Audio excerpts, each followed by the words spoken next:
रामकृष्णारी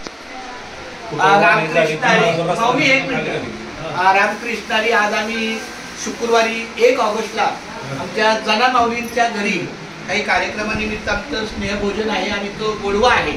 तर त्यांचे मालक मला या कार्यक्रमाबद्दल काहीतरी 2 वाक्यात सांगतील की नेमकाच काय आहे ते जरा कानावर घाला माझ्या. आज नेमकं औचित्य काय आहे या मिष्ठानाचं गोडवाचं, कारण पोळ्या आहेत म्हणजे काहीतरी निश्चित त्याचं जरा 2 शब्दात सांगा ना माझ्या माहिती. म्हणजे काय नेमकं काय आहे? चिंचणी मायाकडच्या सवासणी असतात. हा, सवासणी. बरं, सवासणी नंतर कार्यक्रम करावा लागतो दरवर्षी. म्हणजे हा म्हणजे श्रावण महिन्यात पहिल्या श्रावणानंतर ते येणारा जो कुठला दिवस आहे, कुठलाही वर्ष. अरे बाबा, कोणताही वर्ष अखंड श्रावण मध्ये कुठल्याही वारी केली.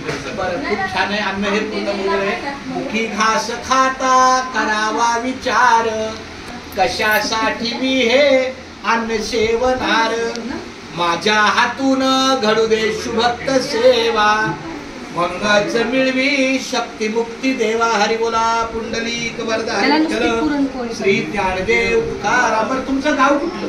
गाव आमचं मान तालुक्यात विरळी गाव आहे. विरळी आणि जिल्हा त्याला सातारा. जिल्हा. आणि विरळी गावातले ग्रामदैवत जानुबाई मंदिर. जानुबाई मंदिर. जानुबाई आणि जानुबाई देवी माया. माया.